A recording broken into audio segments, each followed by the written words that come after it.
opportunity to get a few words. And first of all, we've got Paul Couchman from UNISON to give a few words.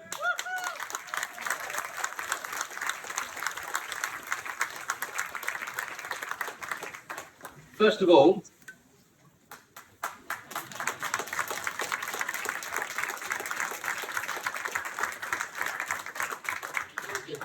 secondly, I saw something on Facebook today, some of you might have seen it already, and it's a quote that if the government and the media and everybody says, oh my God, what are you doing? Schools might close today. They're closing the schools in a few months' time, all of the schools, so we can watch something what happen.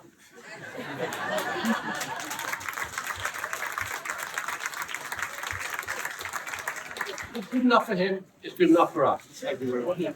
I'm speaking in a personal capacity today, but I'm bringing you full support and solidarity from members and activists in Surrey UNISON, many of whom you can see here. Many of our members are support staff who you work with every day.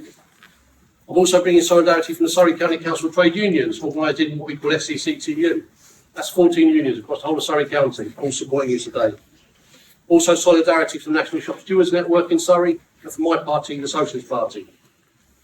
12 years ago, in 2011, I spoke at 2 mass strike meetings in Surrey, one or two of you will remember, during the pensions dispute. There was a teachers' rally in Camberley in June, one of 3 mass rallies in Surrey at the Leatherhead Theatre in November, when 2 million workers took strike action, including my own union at the time.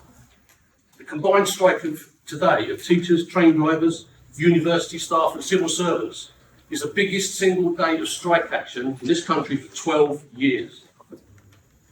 I know how difficult it is to take strike action in the public sector. It's our job to care, to heal, to educate. The last thing we want to do is strike. But this right-wing, crony Tory government is leaving us no choice. Remember, nothing moves. Nothing gets built. Children don't get educated. We don't get treated when we're sick. We can't buy food or be entertained without working people going to work.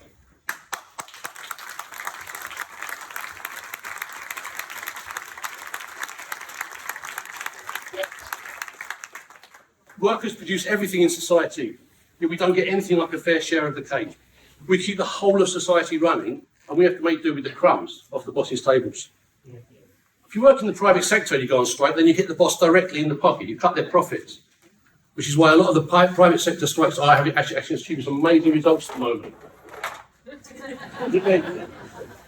In the public sector, the direct impact, unfortunately, is on those we have responsibility for. There is a secondary impact when strike action forces other workers to stay away from work, whether it's transport or other reasons, or if schools are closed and parents have to look after their kids. There are other knock-on effects. But one of the biggest impacts of public sector strikes like this one is the feeling of working class solidarity they engender.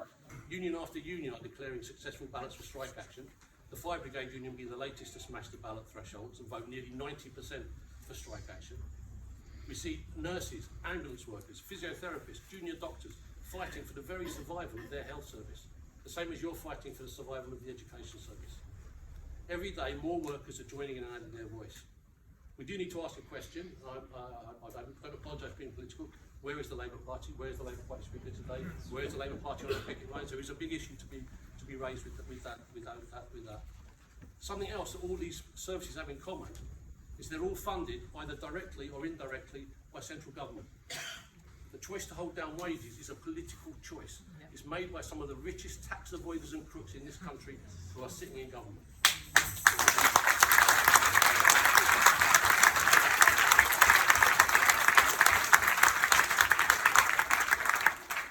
There is more than enough wealth in society to pay us all fairly.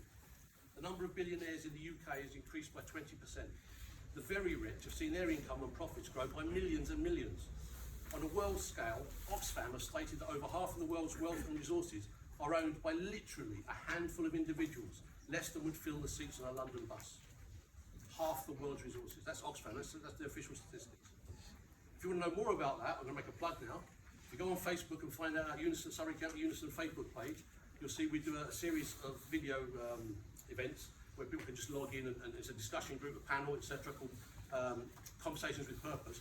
And the last one we did was on myth-busting government finances. Log in, it's on Facebook, have a look, it's worth a look.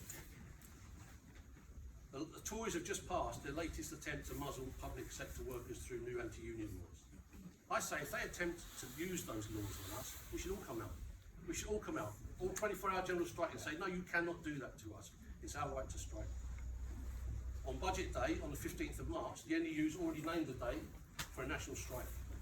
I call on all the other unions, including my own union, with open ballots to do the same. A real show of strength to this government that the public sector workers need to be listened to, not just clapped on a Thursday evening.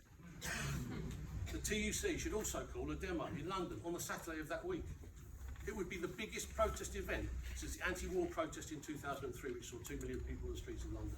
There is that mood out there that people want to do something about this. Only by standing strong together can we force any serious concessions from this government. We can show them that we won't give up.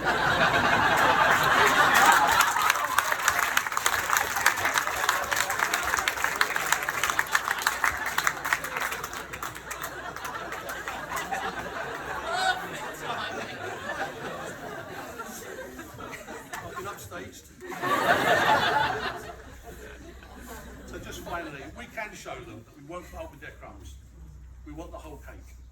And if they won't give us the cake, we should take over the bakery. In May, there's opportunities to do this. There are always opportunities to do this if we just realise and think and work on it. There are elections in a number of the Surrey boroughs and districts. We need trade unionists and socialists to come forward and stand in those elections.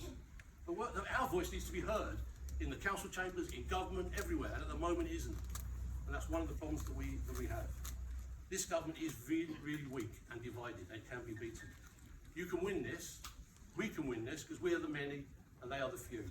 Unity is strength, solidarity.